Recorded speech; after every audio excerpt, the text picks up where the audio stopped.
And hang on, strap yourselves in, whatever you want to describe it as. We are ready to do a deep dive on State of Origin number 1. The kickoff is tomorrow night over there in Adelaide Oval. They think about 45,000 people, plenty of walk-ups, I reckon, as well. If you want to be a part of this hour, there's many ways to do it. Open line, 1300 01 1170, $100 cash, all thanks to Tristan and the team up there at Top Sport. Keep sending the text messages in, 0457 736 736. Your chance to win a Signet Boost power bank. Powers your phone, tablet, earbuds, and anything else, Timmy, that you need powered. Download the SEN app. You can watch us live. We're having a watch party. I know, it sounds weird. It feels weird. But anyway, that's exactly what we're doing. Our special guests today, they're regulars on the afternoons program during the course of the week. Scott Woodward, the analyst, and Timmy Williams. Welcome, gentlemen. Welcome. Timmy. Oh, you know what? Next thing, why don't you speak into the microphone, analyst? There we go. Timmy, good to be here. Yeah, good to be here. Timbo, how are you? Very excited to be here, mate. Always am getting in studio with yourself and the analyst, and I can't believe this is probably the third year in a row we've done Origin previews in studio, and from day dot, the analyst, he still hasn't worked out his headphones. I'm glad this is a watch party because for anyone looking on, have a look at his earmuff and it's facing the wrong way again. Fair dinkum. I think he's doing that deliberately. You're doing that deliberately, aren't you? No? Oh, my God. Managed to get Timmy here in a Bulldogs outfit, which is very nice. I'd love his brother to see that. Yeah, exactly. I didn't know you were a Bulldogs fan, Timmy. I love there the you doggies, go. mate. Yeah, there you go. Yeah, happy to don the dog's jacket for an afternoon. Great to see Timmy prepared for this. He came in his 12th best T-shirt, which was fantastic. So we do appreciate the attention to detail. I've got a lot of surf tees, mate, so 12th isn't that bad. All right, okay, 12th is okay. I'm here in my Blues jersey, of course. Neutral call tomorrow, not so neutral today, I would think. So we're going to, this is coming in from the Pearl, and it's amazing, Pearl. You must listen to this program very closely. I'm assuming we are going to get a live Origin-based, what the? Yes, we are. And he's also saying, Tim can say, Timmy, after your name, which is optional. Tim, you don't have to do that. So without further ado. And now it's time for Ooh, yeah, sail a little close to the breeze there, I know, Timmy. So you are actually going to participate in this as well. What the number 1, Tim? First time, mate, and I'll start off with Nathan Cleary in doubt for State of Origin with a gum injury. Please. I certainly have sympathy for him. I bet his mouth hurts and I bet he's doing it tough and his chat might not be great, but no, he's not missing Origin for a bloody gum injury. So what the? There you go. Now, analyst, before we get to what the number 2, you actually can add something to that too because you've been distracted by a toothache. More than a toothache. I had a tooth extraction yesterday. And it set my personality. I hope Nathan has a little bit more personality than what I've had the last couple of days. Okay, is it going to? If it's the same, we don't know if it's the same. But he'll be fine. He'll be. If you can get through this show, then he can get an Origin game. No, if we can get through this show. Anyway, what the number 2? Okay, we are playing the State of Origin in a city that doesn't give a stuff about rugby league. What the? You know, I was looking at the crowd last time they played in Adelaide, which was first game 2020. That game, of course, won by Queensland, 18 points to 14. 25,000 people turned up, but that was COVID restrictions, so that they could only half fill it. But so 45, they're trending in the right direction, I would have thought. Anyway, what the number 3? What the number 3, getting a bit more footy nitty-gritty, and the same one we had this time last year. Tom Dearden, 18th man for the Maroons. I still don't see the logic in it. When you've got a bloke who can only play one position, you've got a bloke in your team at number 9 who can cover halfback already. What the? Okay, so if he's not your Queensland number 18, who should be? I would go with a utility player, someone who can cover numerous positions, not Tom Dearden who can, put it this way, if you had... Say you had Ben Hunt as a sole hooker or Harry Grant as a sole hooker, I'd get it because he's there to cover the halves. Sure. But they've already got a halfback covering there. I don't see what that offers to that side. And we had the same conversation last year, and I'd love to hear Billy Slater's thoughts on it because I guarantee there's logic behind it somewhere. I just have no idea what it is. Christian Welsh, 19th player. So remember, the 18th player doesn't automatically go in. It's depending on who the player coming out is, but... There you go. That's a good one. What the Analyst? What the number 4? The State of Origin brands are the Maroons and the Sky Blues. So why are we wearing navy? What the? No. Stop getting caught up with this. It's ridiculous. Who cares? It's a brand. I'll tell you what. Here's the brand. point. I was thinking about it this morning. Have a look at you. Yeah, exactly. Sky Blue. They're the New South Wales Blues. You made up Sky Blues. You've inserted that like your tooth was extracted. So it goes like this, right? If you've got a new spot, here I am sitting in. I came in today thinking, right, I'm going to wear something for this special edition State of Origin deep dive. I went to the cupboard and I found my Blues jersey. It's got VB as the sponsor. I think it's 2016, right? Westpac have just come in for season 2022 to 2026 as the major sponsor of the New South Wales Rugby League across the Blues, the Women's, the Juniors, etc. If you want someone in years' time to be wearing a Westpac jersey of the Blues and not a VB one that they've saved from 7 years ago, then you're going to have to ask people to buy new jerseys. Buying a new jersey comes with a new design. The new design is fantastic. And from what I understand, they are walking out the door. Do not get caught up in the ridiculous rhetoric about how those players in dark blue jerseys are not representing this state. Number 5. Hang on. All right, what the number 5? What the number 5? Look, it's not exactly completely new news, but Campbell Graham, the debacle about him in and out of the team. I'm sure there was probably conversations had with Freddie Fittler, but for a bloke who was named to play for the Bunnies, he played the weekend prior. Now all of a sudden we're down a centre out of nowhere, and Campbell Graham, who I think deserves to be in the Origin arena, is not available for us. What the? Can I actually say, Timmy, based on that, having a think about that yesterday, it actually made it a lot easier that Stephen Crichton can play left, because if Campbell Graham had come into that side, just say Campbell Graham was still the 18th man and Latrell Mitchell pulls out. Campbell Graham's exclusively right. No, he's not. We've only seen him on the right. No, we haven't. Campbell Graham, Yeah, he's played plenty of left. I reckon he's played far more right than he has left. More on the right, but he's played a lot on the left for the Bunnies as well. He played on the left for the Bunnies last year. Last year? In games. Okay. If not last year, it was the year before, 100%. Okay. I think it made it easier for Stephen Crichton to go to the left-hand side. I reckon if Campbell Graham was coming in, then Freddie would have given serious thought about putting Tom over on the left-hand side. Yeah, I mean, and even so, Stephen Crichton, we know he can play left edge. He did it early on for Penrith, but he's been right for a long time now. Doesn't mean he can't go over, but... The other thing in his favour, outside him, Luai inside him, so Crichton, so that's going to help as well. So Massive. Yeah. It's massive. What's massive? Timmy's forgot about cohesiveness. Yeah. Okay. Cohesion. Stephen Crichton adds the cohesion of the side. We'll talk about it later on, but there's 8 Penrith players out of the 17 that have either played for Penrith now or have played for Penrith, and Crichton adds to that. So it's an NRL club playing against the best of Queensland. Yeah, it is. It is. It's Penrith Panthers versus Queensland, basically. Add in Payne Haas, Ed O'Carr, and Teddy. I'm the second biggest fan of cohesiveness in rugby league behind yourself, but that's a lot for one team. Yeah. I think it's a smart way to go. It's a safe way to go. It made it that much more comfortable. It's interesting how much the price reacted when Latrell came out. Too much. Yeah, and then it corrected back a little bit. Yeah. Corrected back. But it was interesting how much it did, knowing that I was like, hang on, Stephen Crichton's been in really good form this year, and he comes into a side where he has played on the left and he's with all his mates. Yep.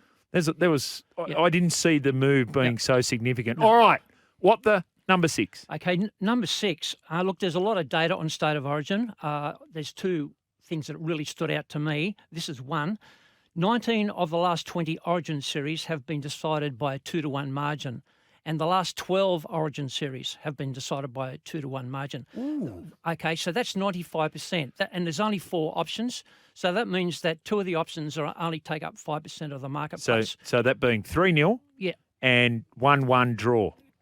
No? 3-0, 3-0, 2-1, 2-1. So okay, yeah, sorry, yeah. Okay, so suggestion here for value is you pick the team that you like, and you should be on 2-1 to win the series. Okay. And then save your stake on the other option.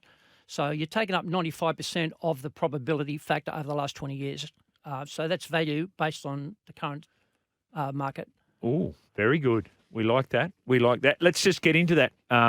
Those prices as they are now at topsport.com.au. So we talked about the adjustment and then just eased back the other way when Latrell Mitchell came out and then Stephen Crichton in. Queensland, they were as much as $2.25 a week ago. They're in now to $2.02.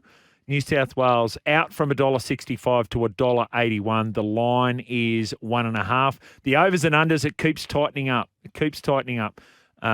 The line now is on the overs and unders 36.0. So any thoughts on that, Timmy? Line-wise, I think Latrell came out. I'd be happy to have it pretty well $1.90 a piece. I just think the fact that there is the neutral venue, I think you've got two very explosive benches, forward packs that you could make an argument for either. Both got superstars in the halves, stars at fullback. So, I mean, I don't have a strong lean to either side. If Latrell was playing, I would have definitely had the Blues as favourite, and I think he's worth that, whatever the swing was.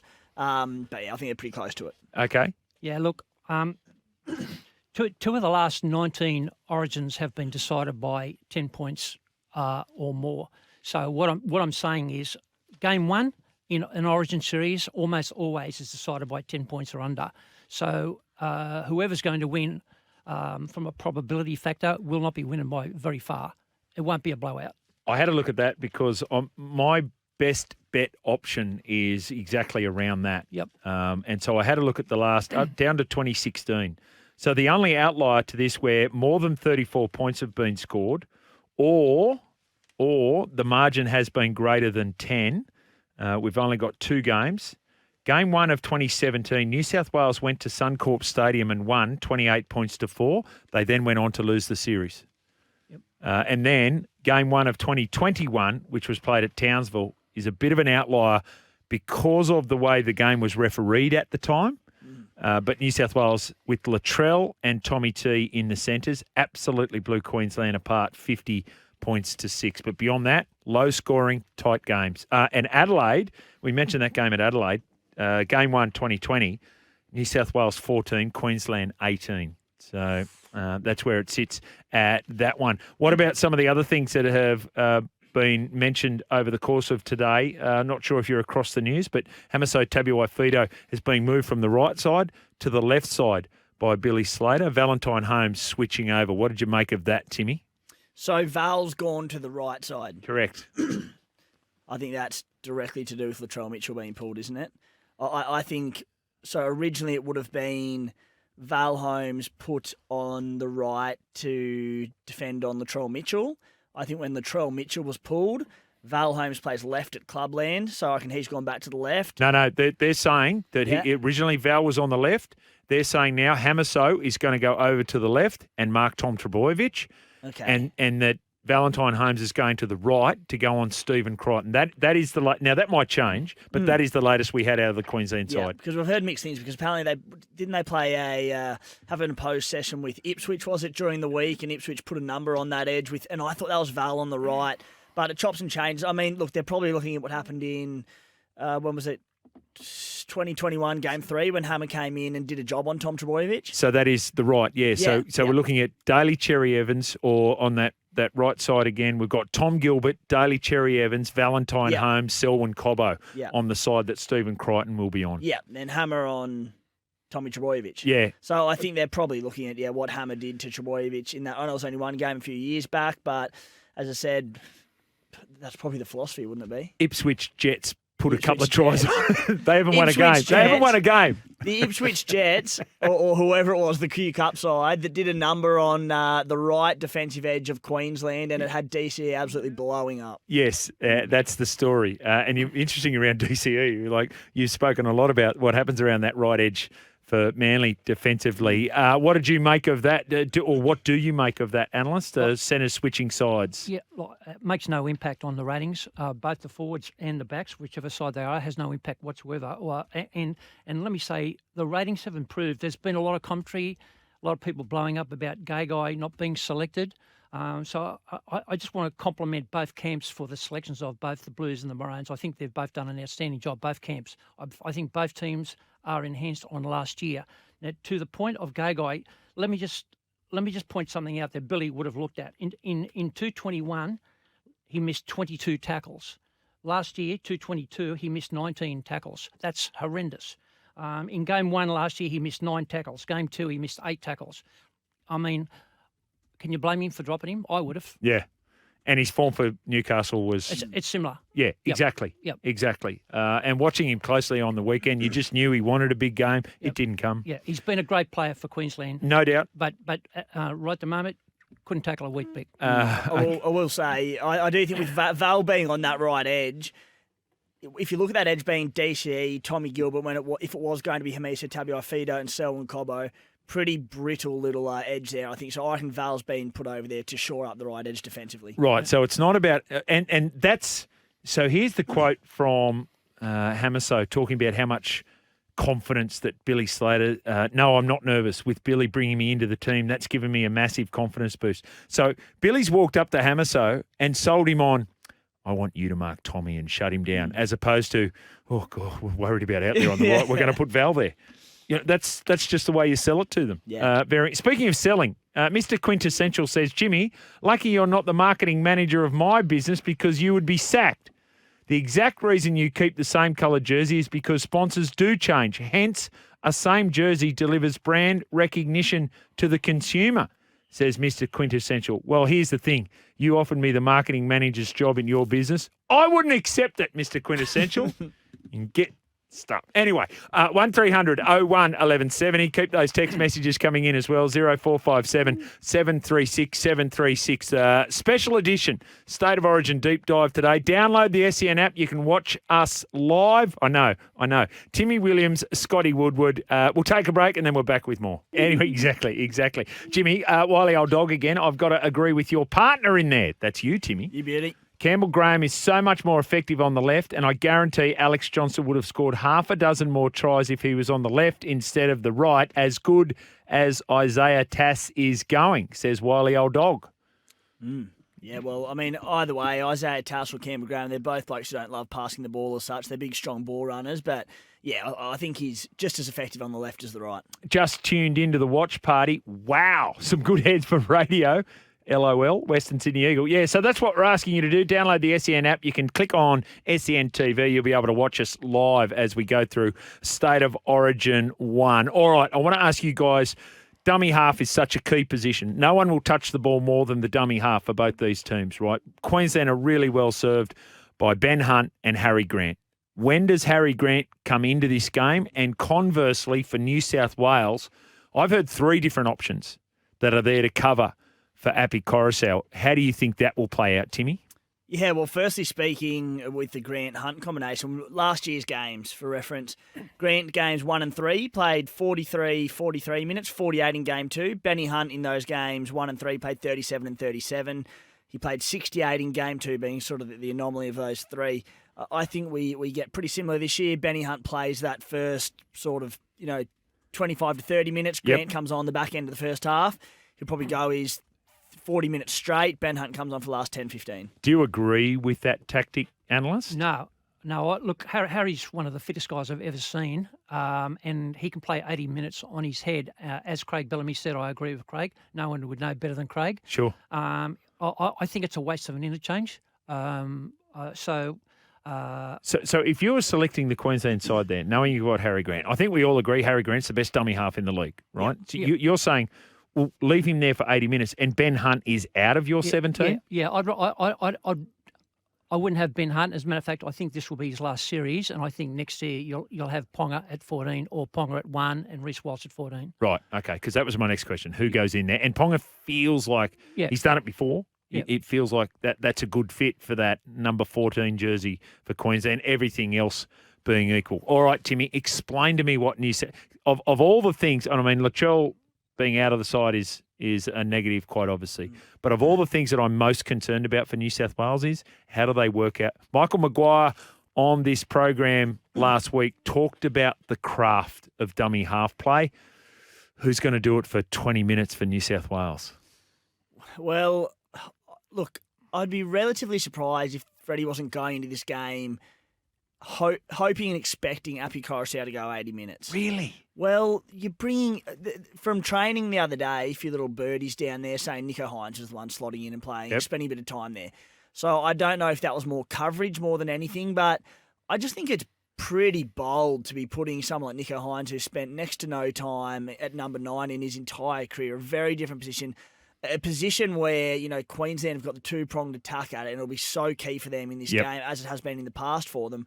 So, yeah, look, I think they'll try and go Appy 80 minutes, and if he does not and he's gassed, there's every chance, I think Nico Hines comes on and plays 15 minutes at hooker. Analyst? Yeah, look, Appy can certainly play 80 minutes, but he'll make 50-plus tackles, which means he won't be running much. He won't be as effective in attack. The other thing about Appy, he can miss a tackle. He certainly can. Yep. Yeah. Look, Madge said he would have had both hookers playing, so Madge has coached both hookers. Yep. I would go with Madge. Okay. He hasn't coached Benny Hunt. He's coached Harry Grant, quite obviously. He has. I was a bit surprised, Jimmy, that off the back of that, and I wouldn't mind the two-pronged attack with the hookers, a bit like Queensland have done, and Scotty will be at me because of the cohesion stats, but if they're looking for an 80-minute hooker who can do it, I was surprised they didn't go with Damien Cook. Yes. Yeah.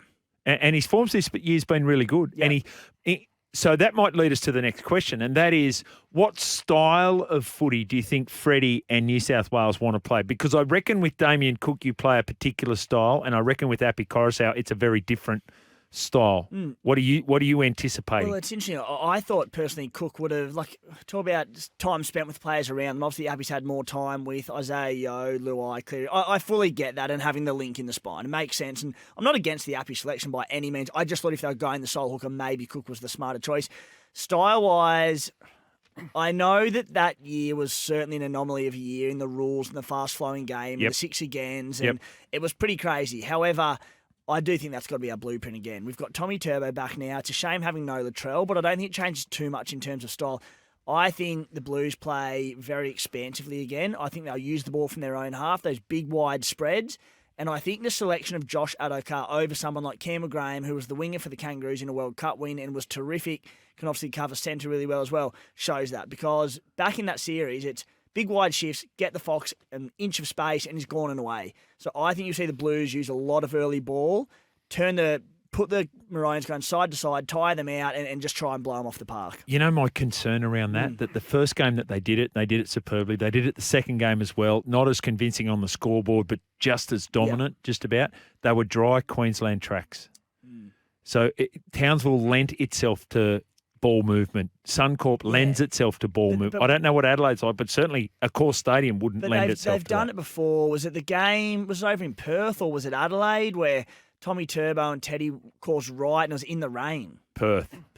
It was Perth. They've done it before in those conditions because you sit there going, oh, you can't really throw it around and be expensive. Well, they did it because they are freaks. All right. Thoughts on that, Analyst? Do you have an anticipated style from New South Wales, indeed from Queensland? Well, Queensland, if we to believe what Billy's put out as his starting selections, if you have a look at his forward pack, Queensland forwards bench rate higher than the New South Wales bench, so that's significant for Queensland. But if you look at his starting forwards, Flegler, Collins, Gilbert, and Fafita, they're all crazy, and they will want to go berserk early. So it'll be a bash up, and I think that's one of the reasons why they've brought Tavita into the New South Wales side. Not for the bash up, but just for the toughness.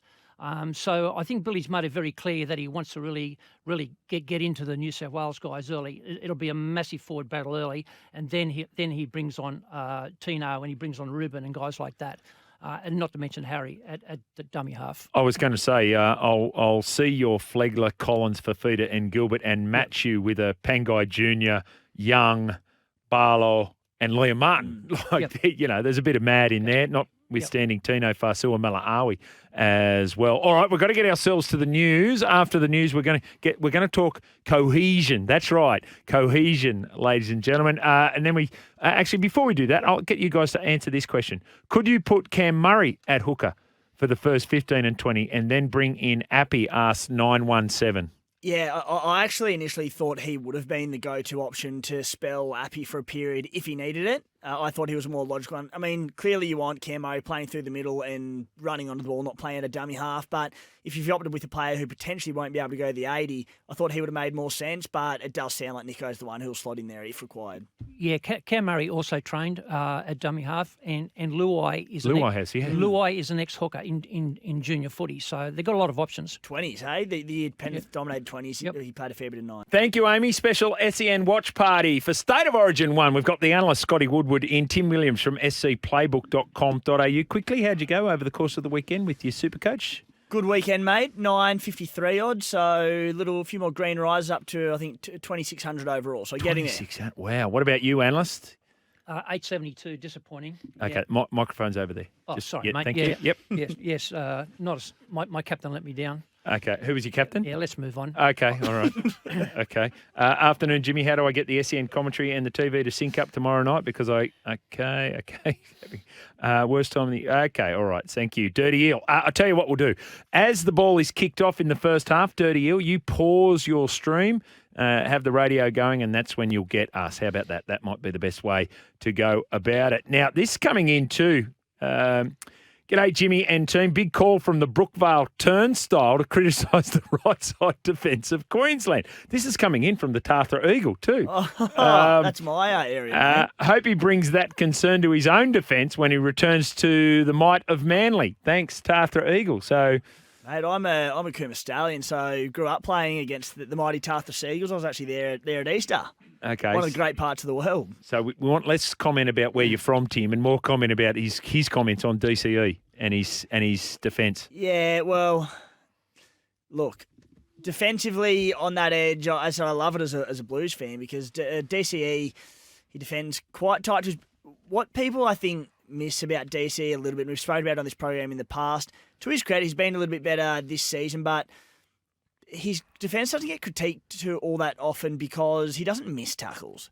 Physically, in contact, he's really good. He hits his sticks, he makes them, but he does rush up, jam, make his tackle, but he puts a lot of pressure on the blokes on his outside. So that's interesting because Gus Gould used to talk about players back 25 years ago, players in the competition, he'd say they're a good tackler, they're a bad defender. Yeah, massive difference. There so is a difference, yeah. So when people are going through, he doesn't stand out and go, oh, he missed that and let it try through. It might be the bloke on the wing, but a lot of the time it might be because of DCE. And look, we're marking a bloke who is one of the best players of the last decade. So it's been critical, but there is some lapses there at times. Can I ask you, Brown, what it's like, and ask you, analyst, as well, when it comes to playing with DCE from an attack point of view? So Justin Horrow made a really interesting point. So he had Kieran Foran on the left side at Manly, and he said Kieran would say 2 tackles in advance, I want you to do this.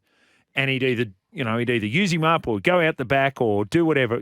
But he knew exactly what Kieran wanted, and Kieran did it.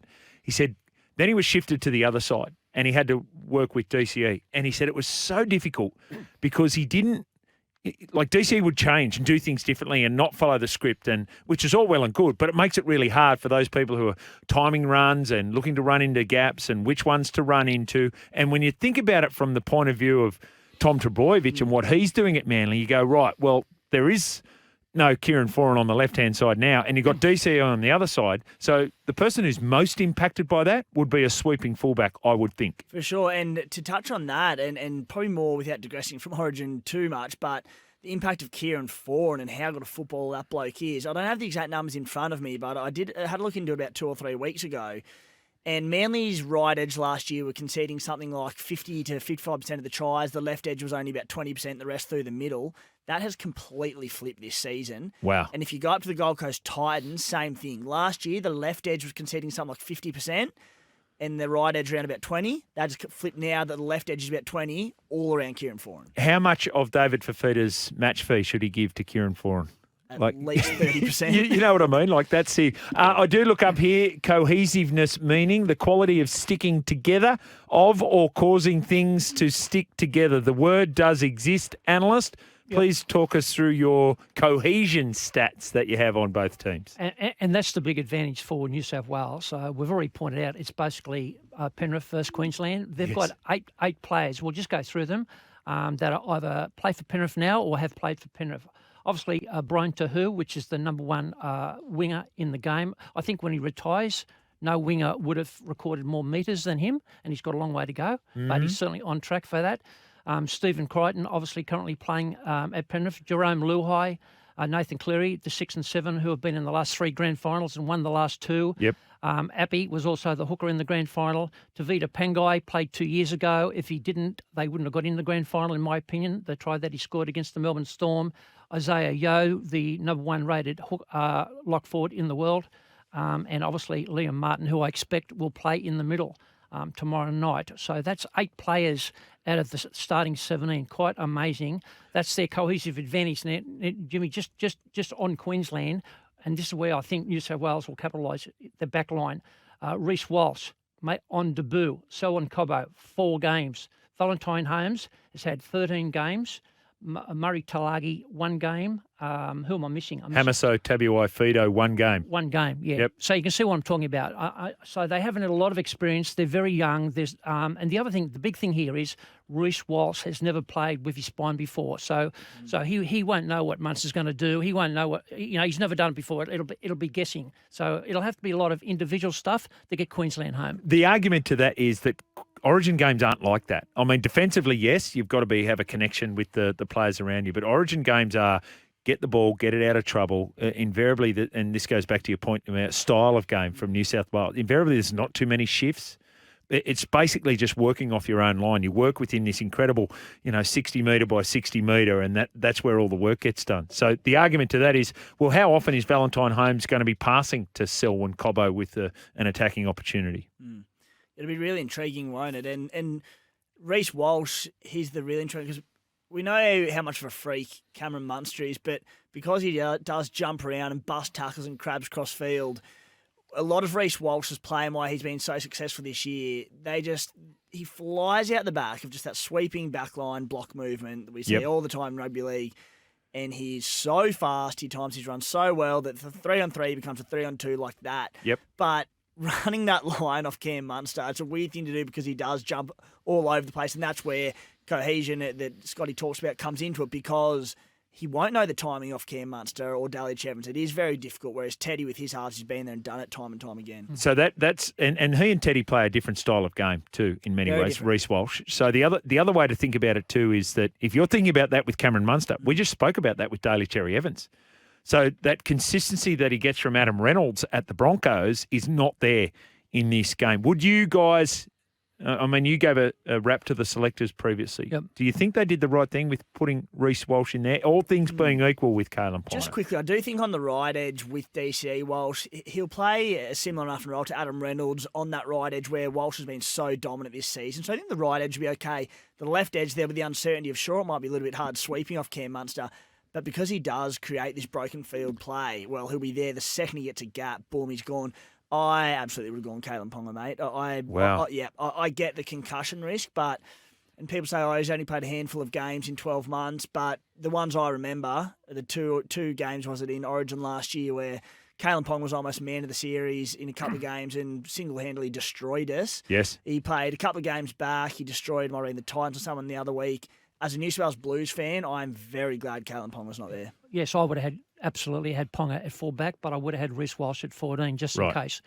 He just keeps going down, and you can't take the risk. If he goes down and you haven't got someone to back him up, it's too big a risk. The beauty of it is Valentine Holmes, Selwyn Cobbo. They've got fullbacks there that can go in and do a job. Munster. They've got 3 fullbacks in the back line. So then you would have asked Kalen Ponga to go to 6 if he was the 14 or the other way around. And then you break up what little cohesiveness Queensland have got already. So, that's right. It was just too high risk, where the big thing about New South Wales, everyone knows what everyone's doing. There's no guessing. They've got the grand final spine, the grand final lock forward. Yep. They've just got so much in their favour. And the thing I like about having Critter at centre, he'll have the crossfield kick from Nathan, and he's very good in the air. He's outstanding in the air. He's so athletic. I didn't know you knew the Penrith boys so well, Critter and Nathan. But anyway, New South Wales win this series. Would Cleary and Luai go down as the best club halves pairing ever? 2 grand finals not out, 1 Origin series not out. Greg from Campbelltown. Good one. Great radio, boys. Can you give us a 4-man anytime try scorer multi each, please? Says Johnny Shark. Well, I'll tell you what we will do. Give me some predictions here, please, analyst. I think Brian too is entitled to be favourite. given that he's on the side that he'll be getting really good service. So what are we saying? First try scorer or Yeah. any time? Yeah, whatever. Right. Okay. Yeah. So look, my probability outcomes. I thought that I always thought New South Wales were really good things, and all I've done since Latrell has been out is narrow the margin basically. So look, my probability outcome is New South Wales. I think I've got a 60% chance of winning, and at the -1.5, I think is a 57% chance. I think New South Wales will win between 4 and 8 points. My Wally Lewis medal winner, Yes. Teddy. Okay, now my best value is to go all up New South Wales women's the following night, Ooh. and I think it's around about $2.60. I think the women's on Thursday night New South Wales are complete morals. Okay. So you'll see the female version of Payne Haas go around, a lady called Millie Ball. She's a freak. Female Payne Haas should be delighted to be I'm hearing sure that. Millie's Exactly. stoked to hear that. Absolute legend, Millie Boyle. Timmy? Blues to win this one 24-20. First try scorer, Tom Trebojevic. Little saver on Stephen Crichton going against that edge of DCE. A few other concerns with that edge, but won't have time to get into those. Player of the series, if he keeps himself fit, Tom Trebojevic. Tommy T is your player of the series. I'm going to go New South Wales 14-10 in a low-scoring game, and I'm going to go Payne Haas as my player of the series, and I'm going to go an anytime try scorer. I want to throw two in. I want Tommy Trebojevic in there, and I want Hamiso Tabuai Fido. Gentlemen, it's been fantastic. Thanks, Thank Jimmy. you. Thank you. Lots of great positive responses on the text line, which is fantastic as well. And remember, you've all got to do that via the SEN app. We'll get ourselves to a break, and then we're back to wrap up this second hour.